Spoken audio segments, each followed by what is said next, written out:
صاحبہ یہاں رکھو.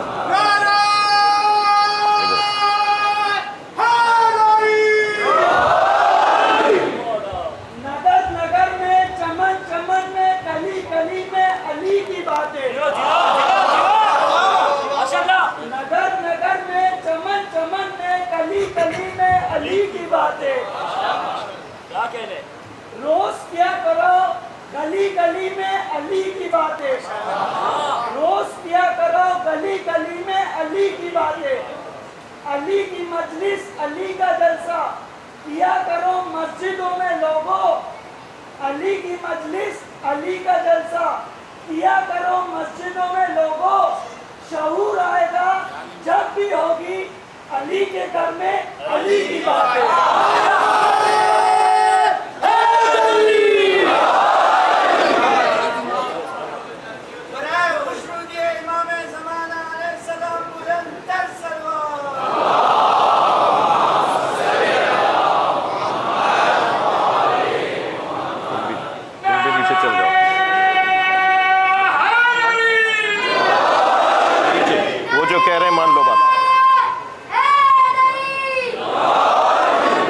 فاتحہ. بسم اللہ الرحمن الرحیم الحمد للہ رب العالمین الرحمن الرحیم مالک یوم الدین ایاک نعبد وإیاک نستعین اهدنا الصراط المستقیم صراط الذین أنعمت علیہم غیر المغضوب علیہم ولا الضالین. اللهم صل علی محمد. اعوذ باللہ من الشیطان الرجیم. بسم اللہ الرحمن الرحیم. الحمد للہ الذی لا یبلغ مدحتہ القائلون ولا یحصی نعماءہ العادون ولا یعدی حقہ المجتہدون. الذي ليس لصفته حد محدود ولا نعت موجود ولا وقت معدود ولا أجل ممدود.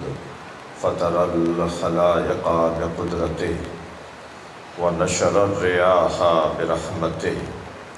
الصلاة والسلام على الرسول المسدد المصطفى الأمجد المحمود الأحمد سیدنا و مولانا و مولا الکونین جد الحسن والحسین عانی ابو القاسم محمد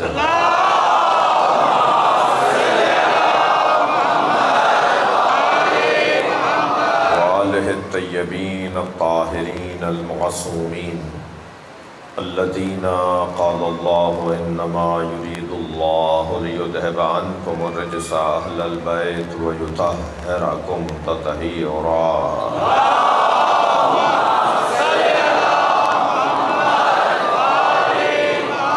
ولعنۃ اللہ علی اعدائہم اجمعین من یوم عداوتہم الی قیام یوم الدین. اما بعد قال الحکیم فی قرآن الکریم.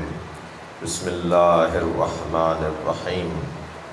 یا ایتها النفس المطمئنہ ارجعی الی ربک راضیۃ مرضیہ فادخلی فی عبادی وادخلی جنتی.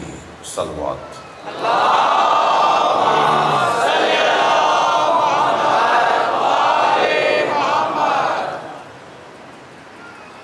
سورہ مبارکہ الفجر کی آخری آیت. یہ وہ سورہ ہے کہ جو سید الشہداء امام حسین علیہ السلام سے منسوب ہے. جو سورہ الفجر کی تلاوت کثرت سے کرے گا اللہ قیامت میں اسے حسین کے ساتھ محشور کرے گا.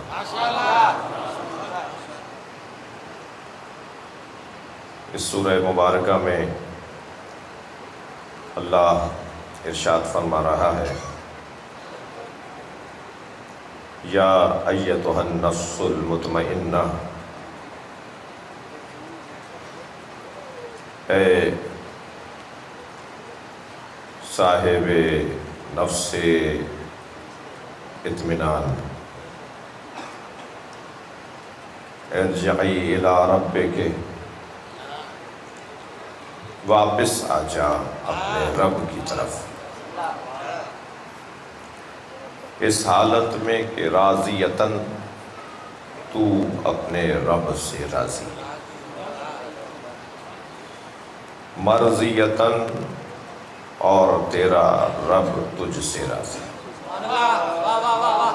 فادخلی فی عبادی، بس داخل ہو جا میرے خاص بندوں میں، وادخلی جنتی، اور داخل ہو جا میری جنت میں۔ یہ آیہ کریمہ کا ایک محاوراتی اور سادہ اور سامنے کا ترجمہ۔ اس آیہ کریمہ میں اللہ نے صاحب نفس مطمئنہ کو یاد کیا ہے۔ انتہائی متورک مجمع۔ نفس کی 4 قسمیں ہیں۔ ایک نفس ہے نفس امارہ، ایک نفس ہے نفس لوامہ، ایک نفس ہے نفس ملہمہ، اور ایک نفس ہے کہ جس کی خدمت میں ہم حاضر ہیں، وہ ہے نفس مطمئنہ۔ البتہ میں اپنے محترم مجمع کو متوجہ کروں کہ سورہ مبارکہ یوسف میں اللہ نے ایک اور نفس کو بھی یاد کیا ہے، اور وہ نفس ہے نفس مسولہ۔ نفس امارہ اس نفس کو کہا جاتا ہے کہ جو اپنی فطرت سے باہر چلا جائے۔ اللہ نے ہمیں فطرتاً موحد بنایا ہے، اللہ نے ہمیں فطرتاً عبادت گزار بنایا ہے۔ میں لفظ استعمال کر رہا ہوں، اللہ نے ہمیں فطرتاً انسان بنایا ہے۔ اب اگر کوئی نظر تو انسان آتا ہو، مگر اس کی افعال، اس کا کردار، اس کے آمد و رفت، اس کے معاملات وہ انسانوں جیسے نہ ہوں، تو وہ دکھائی تو دیتا ہے نفس انسان کا، نظر تو وہ انسان آتا ہے، مگر حقیقت میں وہ انسان نہیں ہے۔ اب اگر میں بات کروں گا تو کوئی کہے گا کہ ہم نے تحقیر کر دی، توہین کر دی۔ ہم قرآن سمجھنے کے لیے بیٹھے ہیں۔ قرآن کتاب تحقیر نہیں ہے، قرآن کتاب تحقیق ہے۔ قرآن جب بات کرے گا تو انسان کی حقیقت سے متعلق کرے گا۔ قرآن مجید میں اسی انسان کو اولئک کالانعام، یہ جانور ہے، اسی انسان کو کہا ہے۔ قرآن مجید میں اسی انسان کو ہیا کالحجارہ، یہ پتھروں کی طرح ہیں، اسی انسان کو کہا ہے۔ شیاطین الانس والجن، یہ انسی شیطان ہیں، کچھ جنی شیطان ہوتے ہیں اور کچھ انسی شیطان ہوتے ہیں۔ قرآن کی زبان میں انسان کو بھی شیطان کہا ہے۔ تو اب یہ قرآن کے الفاظ ہیں نا، اور قرآن خود بیان ہے، یا قرآن کتاب مبین ہے، یا علی امام مبین۔ تو ہم یا قرآن سے پوچھتے ہیں کہ انسان کسے کہتے ہیں، اور یا علی بتائیں گے کہ انسان کی قسمیں کتنی ہیں۔ لہذا مولا کائنات نے انسان کی قسموں کو بیان کرتے ہوئے ارشاد فرمایا کہ خبردار، ہر چلتا پھرتا، ہر اٹھتا بیٹھتا بولتا بات کرتا انسان نہیں ہے، بلکہ میں علی مولا کے لہجے میں مولا علی کا لہجہ آپ کو سناؤں۔ مولا فرماتے ہیں میتیں 2 طرح کی ہوتی ہیں، کچھ لیٹے ہوئے جنازے ہوتے ہیں، کچھ چلتی پھرتی میتیں ہوتی ہیں۔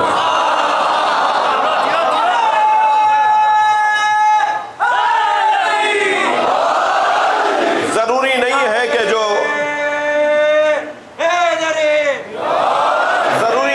جو وہ زندہ بھی ہو، بلکہ علی اسے مردہ بولتے ہیں جس کا ضمیر مر چکا ہو، جس کا احساس مر چکا ہو، جس کا وہ اندر کا حقیقت بشریہ ختم ہو چکی ہو، وہ زندہ نہیں ہے جی۔ افقی میتیں بھی ہیں، کچھ عمودی میتیں بھی ہیں، کچھ لیٹے ہوئے جنازے بھی ہیں، کچھ کھڑے ہوئے جنازے بھی ہیں۔ تو خبردار، ہر شخص جو متحرک ہو وہ زندہ نہیں ہے۔ بس زندگی علی کی لغت میں احساس کو کہا جاتا ہے، زندگی علی کے لغت میں فطرت کی بیداری کو کہا جاتا ہے۔ جس کے ہاں یہ مادہ ہی ختم ہو جائے کہ گناہ گناہ ہے، جرم جرم ہے، برائی برائی ہے، جسے برائی برائی محسوس نہ ہو، وہ علی کی زبان میں زندہ نہیں ہے۔ تو بس ان مجلسوں کا ایک اثر یہ ہے، ان مجلسوں کا ایک نتیجہ یہ ہے کہ کیا کریں کہ معاشرہ مرنے نہ پائے۔ معاشرے کو مرنے سے بچانے کا ایک ذریعہ یہ ہے کہ ان کے نام پر جمع ہو جاؤ جنہیں اللہ نے زندہ کہا ہے۔ صلوات پڑھے محمد و آل محمد۔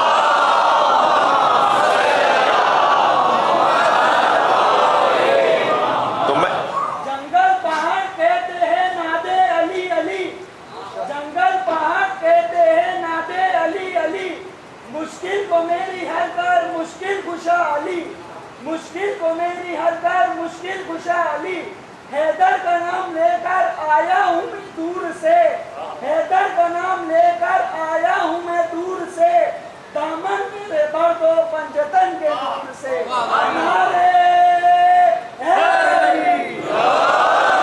میں دقت چاہوں گا آپ سے، وقت کی تنگی بھی ہے اور بات بھی بہت ہی وسیع ہے جسے مجھے آپ تک پہنچانا ہے۔ تھوڑا سا میرا ساتھ دیجیے گا اپنی توجہات کے ذریعے سے۔ اب بہت سی باتیں کرنی ہیں اور بہت سارے اہم ترین پیغامات آج آپ کے توسط سے پہنچانے ہیں۔ بات میں اتنی کر رہا تھا کہ نفس امارہ وہ نفس ہے کہ جسے احساس ہی نہ ہو کہ وہ گناہ کرتا ہے۔ اب ہمیں نفس امارہ کی جو برائیاں ہیں ان سے نکل کر ایک اور کیفیت میں داخل ہونا ہے، اور وہ نفس لوامہ ہے، یعنی جس کا نفس لوامہ ہو وہ شخص ہے کہ جسے یہ احساس ہوتا ہے کہ وہ گناہ کر رہا ہے، وہ برائی کر رہا ہے، اندر سے ہر برائی پر مذمت کی آواز نفس لوامہ کی ہے، اور ہر اچھائی پر ایک شاباش کی آواز نفس لوامہ کی ہے۔ اگر کوئی یہ جاننا چاہتا ہے نا کہ میں انسان بھی رہا یا نہیں رہا، کہیں ایسا تو نہیں کہ میں انسان نماؤں میں رہتا ہوں، انسان نہیں ہوں۔ آپ نے دیکھا ہوگا جب فصل تیار ہو جاتی ہے تو کاشتکار لکڑی پر قمیص چڑھا کر اسے کھیت میں گاڑ دیتا ہے۔ جانور سمجھتے ہیں کہ انسان کھڑا ہے، وہ انسان نہیں ہوتا، جانوروں کے نزدیک وہ انسان نظر آ رہا ہوتا ہے۔ جس کا نفس لوامہ حاضر اور موجود ہے، ملامت کرنے والا نفس، وہ کہہ سکتا ہے کہ میں انسان ہوں۔ مگر ہم تو اس سے زیادہ بلند تر بات کرنا چاہتے ہیں، ہم تو اس سے اوپر جانا چاہتے ہیں۔ ہم تو بیٹھے ہی اس دروازے پر ہیں جو نفس مطمئنہ ہے۔ ہم نفس مطمئنہ کے دروازے پر آئے بیٹھے ہیں، اور اب نفس مطمئنہ کے بارے میں ذرا چند جملے سن لیجئے۔ نفس مطمئنہ کے لیے قرآن اس آیہ کریمہ میں اس انداز سے ارشاد ہو رہا ہے، یا ایتھا النفس المطمئنہ، اے صاحب نفس مطمئنہ۔ نفس مطمئنہ، دقت، اللہ جسے مطمئن کہے وہ خود کتنا بڑا مطمئن ہوگا۔ بھائی دنیا میں سب سے بڑی بیماری، سب سے بڑا مرض، سب سے بڑی پریشانی، فلاں بدن کی فلاں بیماری جو فلاں ہسپتالوں میں ڈاکٹروں نے طے کی ہیں، وہ بیماریاں نہیں ہیں۔ اصلی بیماری کا پتہ بتاؤں، اصلی بیماری عدم اطمینان کو کہا جاتا ہے، اور اصلی شفا یابی اطمینان قلب کو کہا جاتا ہے۔ اور اطمینان قلب کیسے حاصل ہوگا؟ آپ اگر جاننا چاہتے ہیں اور اگر ہم ڈھونڈنا چاہتے ہیں کہ ہمیں بیماریوں سے، پریشانیوں سے، بہت سے لوگ ہوں گے جن کے پاس دولت بہت ہے مگر اطمینان کی زندگی نہیں ہے، اور ہم نے ایسے بھی دیکھے ہیں جو ٹھیلا لگاتے ہیں، جو ککڑی بیچتے ہیں، جو ٹماٹر بیچتے ہیں، جو کسی کھیت میں مزدوری کرتے ہیں، مگر نیند انہیں بڑے اطمینان سے آتی ہے، اس لیے کہ انہوں نے کسی کا مال نہیں کھایا ہوا ہوگا، اس لیے کہ ان کی گردن پہ کسی اور کا حق نہیں ہوتا. تو کیا کریں کہ ہمارا نفس بھی نفس مطمئنہ ہو جائے. نفس مطمئنہ اپنا نفس قرار دینے کا ایک واحد روشن واضح ذریعہ یہ ہے کہ اس کے دروازے پر آ جاؤ جو صاحب نفس مطمئنہ ہے. اللہ کے وجود پر دلیلیں تو انگنت ہیں. اللہ ہے یہ دلیل، اللہ ہے وہ دلیل، اللہ ہے ایسے سمجھو. لیکن اللہ کے وجود پہ سب سے بڑی دلیل عصر عاشور حسین ابن علی کا اطمینان. اتنے بڑے بڑے مصائب کا سامنا، اتنی بڑی بڑی مشکلات کا سامنا، مگر تمام تر مشکلات اور پریشانیوں کے بعد جس کے چہرے پر اطمینان، جس کے رخساروں پر سرخی، جس کا دل مکمل اطمینان کے ساتھ، جو ہر ایک مصیبت پر اللہ کا شکر ادا کر رہا ہو، جو ہر ایک جنازے پر اللہ کی تسبیح پڑھ رہا ہو، یہ دلیل ہے کہ وہ صاحب نفس مطمئنہ ہے. ارشاد ہو رہا ہے اے نفس مطمئنہ ارجعی، واپس آ جا. دیکھیے جو رجوع ہے نا اللہ کی طرف، جانا تو سب کو ہے. پہلے تو آج طے کر لیجئے کہ کوئی یہاں رہنے کے لیے نہیں آیا. ہم یہاں کے ویسے ہیں بھی نہیں. ہمارے جد حضرت آدم زمین کے رہنے والے نہیں تھے. انہیں تو کہیں سے زمین پر بھیجا گیا تھا، اور جو کہیں سے آئے اس کے پلٹنے کو در حقیقت اس کی زندگی کا حاصل کہا جاتا ہے. بہت سادہ اور سیدھی سی بات ہے. آپ اس امام بارگاہ کے رہنے والے نہیں ہیں. اگر آپ کے برابر میں بیٹھا ہوا شخص آپ کو یہ خبر دے کہ آپ کو بلایا جا رہا ہے، کہہ رہے ہیں کہ واپس آ جاؤ، یہ واپس آ جاؤ کے اندر پیغام ہے کہ آپ یہاں کے نہیں ہیں. جب کہا جاتا ہے انا للہ و انا الیہ راجعون، ہم اللہ ہی کے لیے ہیں اور اسی کی طرف پلٹ کر واپس جائیں گے. تو یہ جو واپس جانے والا مطلب ہے نا، یہ دو عنوانوں سے یاد کیا جائے گا. واپس جانے میں ایک مطلب تو یہ ہے، ایک انداز تو یہ ہے کہ تمہیں اختیار ہے، جب آ جاؤ، جب چاہو آ جاؤ. تو یہ جو رجوع ہے نا اللہ کی طرف، یہ اختیاری ہے یا اجباری ہے؟ ثم الینا ترجعون، ہم ان سب کو واپس لائیں گے. ہم اپنی مرضی سے نہیں جائیں گے. اگر ہمیں اپنی مرضی سے جانے کا اختیار ہوتا تو شاید کوئی بھی نہ جاتا. کون مرنے کو تیار ہے؟ لیکن یہاں پر اللہ کہہ ہی نہیں رہا کہ میں تمہیں اپنی مرضی سے آنے کی اجازت دے رہا ہوں. اللہ کہہ رہا ہے میں خود لے کر آؤں گا. بھائی جملہ محسوس کیجئے گا، کچھ کہنے جا رہا ہوں. واپس جانے کے دو مطلب ہیں، یا اختیار سے یا اجبار سے. ہم سب مجبور ہیں واپس جانے میں.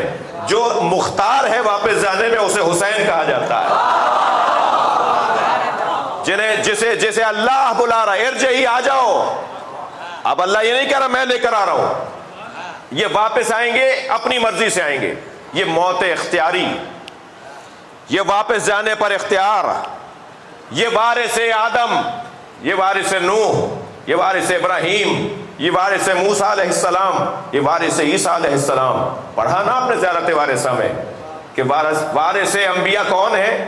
اللہ نے انبیاء کرام کو موت اختیاری کا یہ مقام عطا کیا ہے. لینے آ گئے تھے فرشتے حضرت نوح کو، کہنے لگے کل چلیں گے جی. اور جب فرشتہ لینے آیا تو کہنے لگے اللہ سے جا کے کہو کیا کوئی اپنے محبوب کو مارتا ہے؟ تو اللہ نے فرشتے سے کہا جا کے کہو کہ کوئی محبوب سے ملنے کا مشتاق نہیں ہوتا. تو پھر فوراً تیار ہو گئے. اور پھر جب کہا کہ چلیں تو کہا ذرا سائے میں آنے دو مجھے. تو حضرت نوح دھوپ میں سے سائے میں آئے تو ملک الموت نے پوچھا کہ کتنے عرصے زندہ رہے آپ؟ 2500 سال جینے والے سے پوچھا جا رہا ہے کتنے عرصے زندہ رہے؟ کہنے لگے اتنا ہی تو رہا ہوں جتنا دھوپ میں سے سائے میں آیا ہوں. تو انسان کا تو یہ حال ہے کہ اب یہ جو مقام ہے، یہ جو موت اختیاری والا مقام ہے، یہ مقام ہر ایک کو حاصل نہیں ہے. اہل دقت بیٹھے ہوئے ہیں متوجہ لوگ، اور میں چاہوں گا کہ اس منزل بیان کے اوپر اپنی توجہات کو تھوڑا سا اور بڑھائیں. گفتگو ذرا سنگین ہے، بات میری ذرا قرآن کی تفسیر کے پیمانے میں اور زاویے میں ہے. یا ایتھا النفس المطمئنہ، اے صاحب نفس مطمئنہ، ارجعی الی ربک، اپنے رب کی طرف پلٹا. اب جو اپنے رب کی طرف پلٹا کس حالت میں؟ راضیتن، تو اپنے رب سے راضی.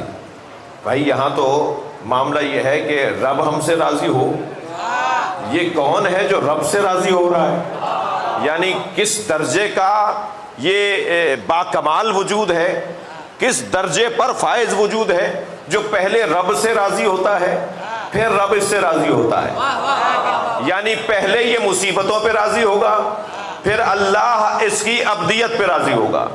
یا اللہ جو تو میرے لیے تقدیر قرار دے رہا ہے میں اس پہ راضی ہوں۔ اب یہ پہلے اپنے رب سے راضی ہے، پھر رب اس سے راضی ہے۔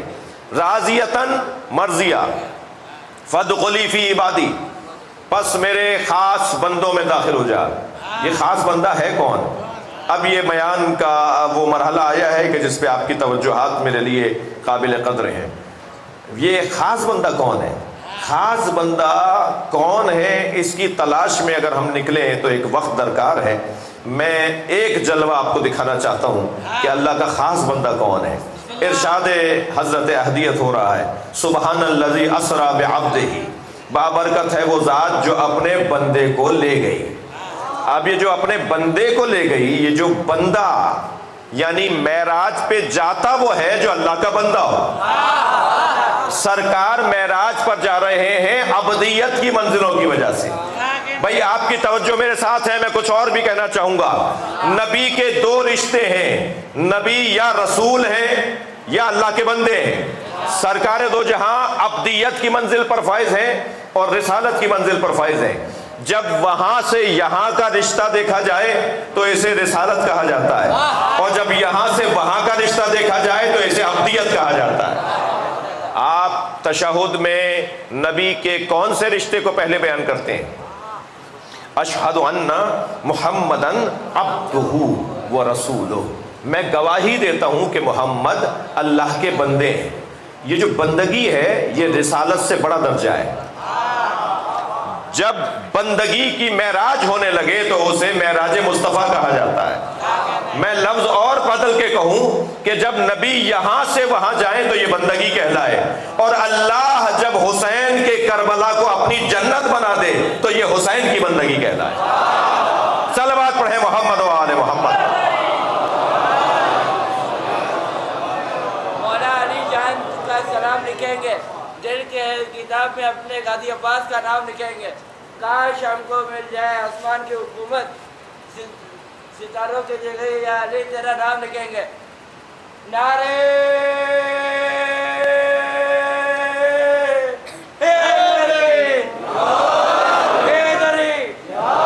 بلند تر صلوات پڑھیے۔ بھائی کچھ کرو، انہیں سمجھاؤ۔ ایک صلوات اور ہدیہ کریں نبی کی ذات میں۔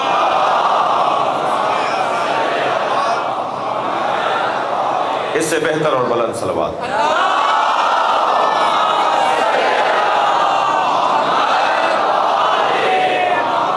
اس سے اور بہتر صلوات۔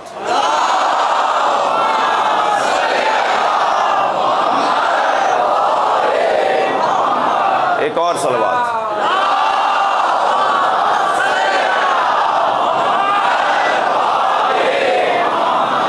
اے صاحب نفس مطمئنہ، اپنے رب کی طرف پلٹا اس حالت میں کہ تو اپنے رب سے راضی ہو، تیرا رب تجھ سے راضی۔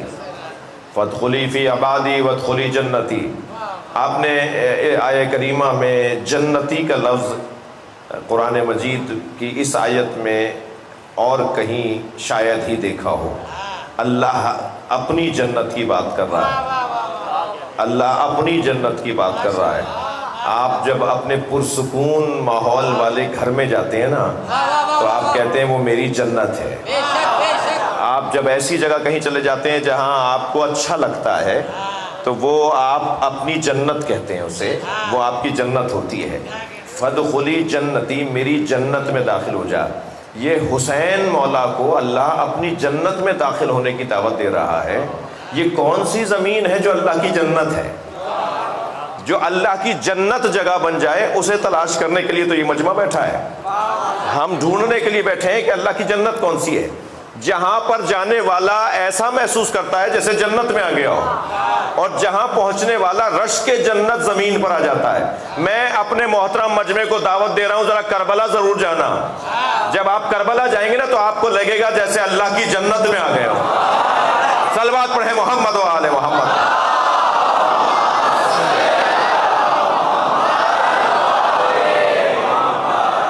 پروردگار عالم نے جس وجود کو عظمتوں سے نوازا ہے، جسے رفعتوں سے نوازا ہے، بہت پیارا وجود ہے اللہ کے نزدیک امام حسین کا۔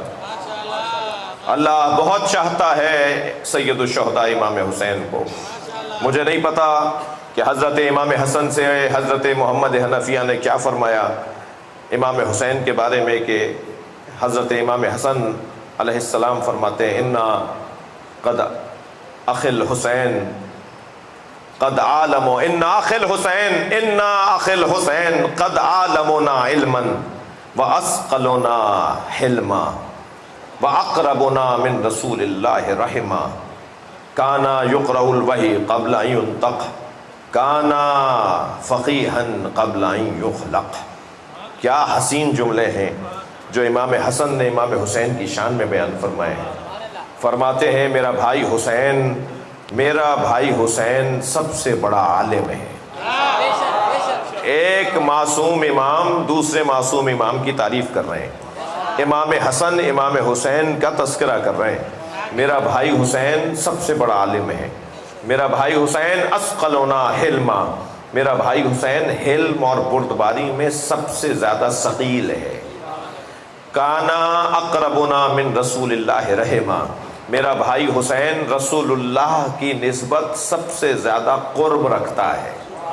اگر کبھی رسول سے کوئی بات منوانی ہو نا تو حسین کے پاس آنا ہوگا، رسول اللہ سے کہنا ہوگا کہ ہم حسین کو لے کر آئے ہیں، حسین کے پاس جانا ہوگا کہ یا رسول اللہ ہم حسین کو لے کر آئے ہیں۔ رسول اللہ کبھی حسین کی بات کو ٹالتے نہیں ہیں۔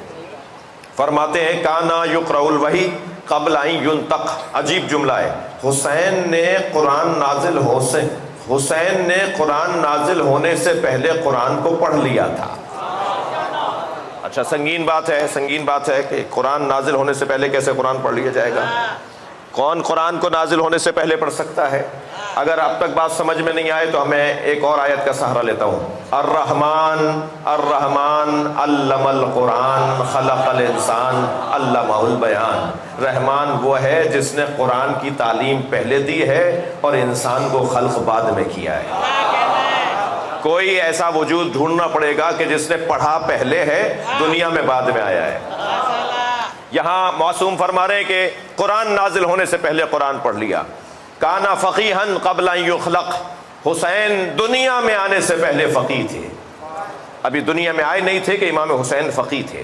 عزیزو، اس حسین ابن علی کہ جس کے لیے عظمتوں ہی عظمتوں کا عنوان ہے، بندگی اگر سمجھنی ہے تو وہ امام حسین سے سمجھنی ہوگی۔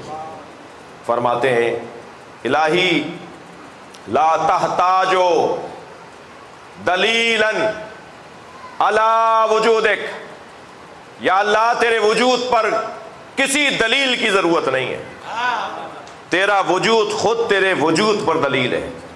وہ جو حسین کسی دلیل کو اللہ کے وجود پر دلیل ماننے کو تیار نہ ہو، وہ کربلا کے میدان میں یہ کہتے ہوئے نظر آ رہے ہیں ترکت الخلق طرا لہواک، یا اللہ میں تیری خاطر ساری مخلوق کو چھوڑ رہا ہوں۔ وَأَيْتَمْتُ الْعَيَالَ لَكَ أَرَاكَ، اور اب میں اپنے بچوں کو یتیم کر رہا ہوں تاکہ تیرا دیدار مجھے نصیب ہو جائے۔ وہ در حقیقت قرب پروردگار ہے جسے امام حسین چاہتے ہیں۔ عزیزو، ہم اس مملکت خداداد پاکستان میں سنی شیعہ کسی بھی دین دھرم کے ماننے والے ہوں، ایک بات پر مشترک اور متفق ہے کہ ہم سب کو اپنے آپ اور اپنی ذات کی بہتری کے لیے ان مثالی شخصیتوں کو نمونہ عمل بنانا ہوگا جن مثالی شخصیتوں کو دیکھ کر انسان خود کو بہتر کر سکے۔ ہم سب محتاج ہیں کہ کوئی ہماری رہنمائی کرے، اور اللہ نے ہماری رہنمائی کے لیے جو وجود قرار دیے ہیں ان میں ایک حسین اور جمیل اور ایک لازوال وجود امام حسین کا ہے۔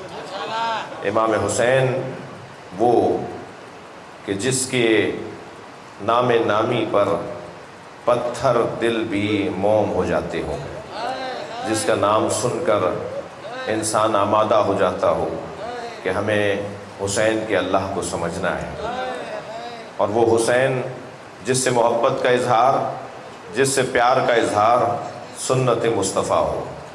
اللہ جسے پسند کرتا ہے اس کے دل میں حسین کی محبت ڈال دیتا ہے۔ یا اللہ میرے حسین کو چاہنے والے کبھی اس دنیا اور اس آخرت میں پریشان نہ ہوں۔ یہ نبی مکرم کی وہ دعائیں ہیں جو آپ نے حسین کے چاہنے والوں کے لیے کی ہیں۔ نبی مکرم نے اپنے اس بچے کی معرفت کے لیے کبھی ارشاد فرمایا، ہما امامان قاما و قادا، میرے یہ دونوں بچے حسن و حسین امام ہیں، چاہے دونوں کھڑے ہوں یا دونوں بیٹھے ہوں۔ یہ تقسیم بہت اچھی تقسیم نہیں ہے کہ ایک کھڑا ہو اور ایک بیٹھا ہو، حدیث بھی یہ نہیں کہہ رہی۔ حدیث کہہ رہی ہے چاہے دونوں کھڑے ہوں یا دونوں بیٹھے ہوں۔ پھر فرماتے ہیں حسین و منی وانا من حسین، حسین مجھ سے ہے اور میں حسین سے ہوں۔ اور پھر ایک مرتبہ امام حسین کو اپنے سینے سے لگا کے کہتے ہیں، الہی الہی تہوی الیہم افئدۃ من الناس تہوی الیہم، یا اللہ لوگوں کے دلوں کو میرے حسین کی طرف موڑ دے۔ نبی چاہتے ہیں کہ لوگ امام حسین سے پیار کریں۔ گزر رہے سرکار مدینے کی ایک گلی سے، ایک گھر سے رونے کی آواز آئی، آپ نے دروازہ بجا دیا۔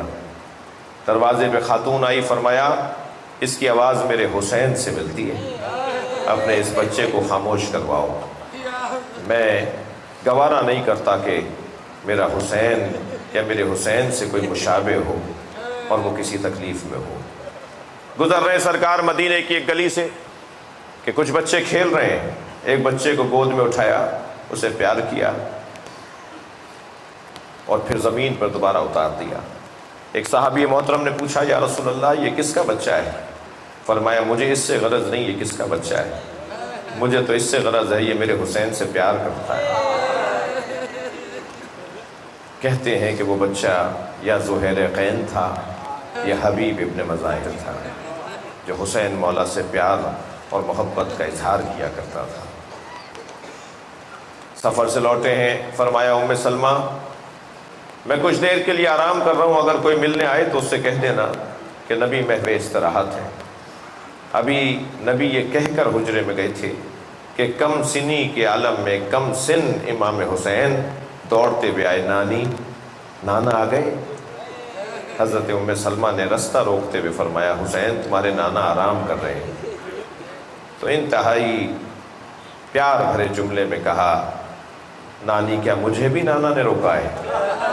فرمایا تمہارے نانا نے تخصیص نہیں لگائی۔ حسین لوٹ گئے، نبی حجرے سے باہر آئے، سر پہ عمامہ نہیں تھا، دوش پر عبا نہیں تھی، پیروں میں نالینیں نہیں تھیں۔ نبی مکرم آگے بڑھتے ہوئے فرماتے ہیں ام سلمہ تم نے حسین کو لوٹا دیا۔ آگے بڑھ کر امام حسین کو اپنی آغوش میں لیا، پیار کرتے ہوئے اپنے حجرے میں لے گئے۔ بی بی فرماتی ہے کچھ دیر کے بعد نبی کے رونے کی آواز آئی۔ میں جو حجرے میں گئی تو میں نے کیا دیکھا کہ نبی نے حسین کا کرتا اتارا ہوا ہے اور حسین کے سینے کو اپنے سینے سے لگایا ہوا ہے اور روتے ہوئے فرما رہے ہیں ام سلمہ مجھے ابھی جبریل نے آ کے بتایا ہے میرے اس حسین کو کربلا میں بھوکا پیاسا مارا ہے۔ اجر و کمال اللہ، اجر و کمال اللہ، آپ کی آوازیں بلند ہو رہی ہیں، اللہ آپ کو اجر و ثواب عطا فرمائے۔ میرے اس حسین کو کربلا میں بھوکا اور پیاسا مارا جائے گا۔ عجب نہیں، نبی مکرم نے فرمایا اور یہی وہ سینہ ہوگا جس پہ گھوڑے دوڑیں گے۔ لبہائے مبارک پر بوسہ دیتے ہوئے فرمایا میرے حسین کے ان لبوں کی توہین کی جائے گی۔ بڑا پیار ہے، بہت پیار ہے نبی مکرم کو اپنے حسین سے۔ حسین مولا کربلا کے میدان میں آ گئے، نبی کا دین بچانے کے لیے، نبی کا پیغام پہنچانے کے لیے۔ اہتمام بھی خوب کیا ہے فرزند رسول نے کربلا کے لیے۔ تنہا نہیں آئے ہیں، اپنے ساتھ زینب بی بی کو بھی لے کر آئے۔ جب مدینے سے سفر کا آغاز کر رہے تھے نا تو بیویوں نے جو خاندان کی معمر بیویاں ہیں جو خاندان کی معمر بیویاں ہیں انہوں نے امام حسین سے فرمایا تھا حسین اگر تم کربلا جا رہے ہو تو زینب کو چھوڑ جاؤ. تو امام حسین نے فرمایا تھا اماں اللہ زینب کے ذریعے اپنا دین محفوظ کرنا چاہتا ہے. اور پھر جب کربلا کے میدان میں امام حسین تشریف لے کر آئے ہیں اور اپنے ساتھ اپنے حرم کو اس انداز سے کہ کوئی رشتہ بھی تو نہیں تھا جو کربلا میں حسین نہ لایا ہو، ایسا سجایا ہے کربلا کو، ایسا سجایا ہے رشتوں کو امام حسین نے. اگر دیکھنا ہے نا کہ ماموں کے ساتھ بھانجوں کا کیا رشتہ ہوتا ہے تو ہمیں کربلا میں آ کے اونو محمد کو پڑھنا ہوگا. اگر دیکھنا ہے کہ چچا کا اور بھتیجے کا کیا رشتہ ہوتا ہے تو ہمیں حضرت قاسم کو دیکھنا ہوگا. سارے رشتے امام حسین نے کربلا میں، ایک بہن اور بھائی کا رشتہ، ایک بھائی اور بھائی کا رشتہ. میں نے ایک جملہ کہہ دیا، آپ کی آنکھوں میں آنسو آ گئے. بھائی اور بھائی کا رشتہ تو ایسا ہے جس کے گرنے پر حسین کمر پکڑ لیں. وہ عباس علمدار کیسا بھائی ہوگا امام حسین کے لیے. کربلا کا میدان صبح عاشور سے عصر تک سجا رہا. لاشیں تو حسین نے بہت اٹھائے مگر 4 لاشوں پر امام حسین بہت روئے ہیں. 4 لاشوں پہ حسین کی آنکھوں سے آنسو رکتے نہیں تھے. ایک لاشا جس پہ حسین بہت روئے وہ علی اکبر کا لاشا. کون علی اکبر؟ شبیہ مصطفیٰ، جس کا چلنا نبی کے چلنے کی طرح، جس کا بولنا نبی کے بولنے کی طرح، جس کا اخلاق نبی کے اخلاق کی طرح. کون علی اکبر؟ جو گئے اور پھر پلٹ کر واپس آئے اس لیے کہ امام حسین چاہتے تھے ایک مرتبہ اور علی اکبر کو دیکھ لو. اور حضرت ام لیلہ سے کہا ام لیلہ ماں کی دعا اولاد کے حق میں اللہ کی بارگاہ میں خاص مقام رکھی ہے، ایک مرتبہ دعا کرو میرا علی اکبر مجھے مل جائے. اب ماں نے دعا کی، علی اکبر پلٹ کر واپس آ گئے. شاعر اس منظر کو یوں نظم کرتا ہے کہ جب علی اکبر نے آ کر امام حسین سے پانی مانگا نا، بابا چند گھونٹ پانی کے مل جاتے تو میں بتاتا کس کا بیٹا ہوں، مجھے کس نے تربیت دی ہے، میرے دادا کا نام کیا ہے، میں کس خاندان کا ہوں. تو شاعر اس مکالمے کو 4 مصروں میں نظم کرتا ہے. شاعر کہتا ہے شدت پیاس سے اکبر نے پلٹ کر دیکھا اور ماں نے خیمے کی تنابوں سے لپٹ کر دیکھا. کتنی مجبور تھی ساقی کوثر کی بہو، خالی مشکیزہ کئی بار الٹ کر دیکھا. شاید چند قطرے پانی کے مل جائیں. بہت روئے ہیں امام حسین علی اکبر کے لاشے پر.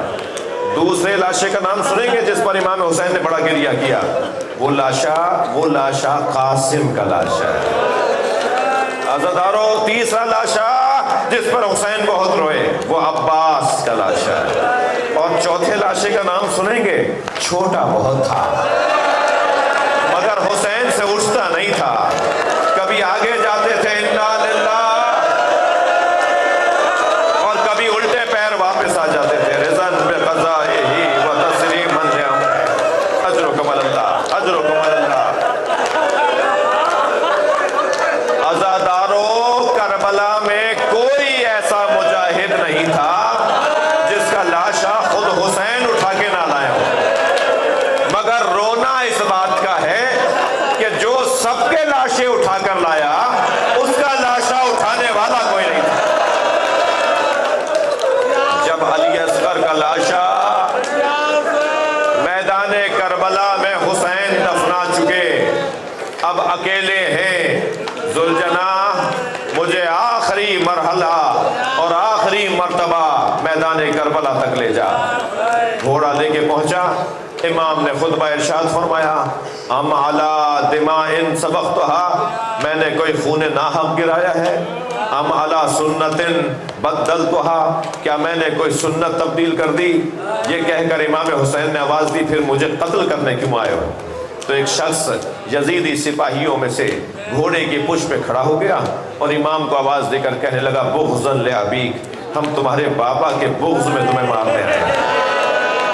میں رونے والوں سے ایک جملہ کہہ دوں، اگر کسی سے کسی کا بدلہ لیا جاتا ہے، اگر کسی کا بدلہ لیا جائے تو وہ بیٹوں سے لیا جاتا ہے، گھر کی بیٹیوں سے بدلے نہیں لیے جاتے، گھر کے بچوں سے بدلے نہیں لیے جاتے.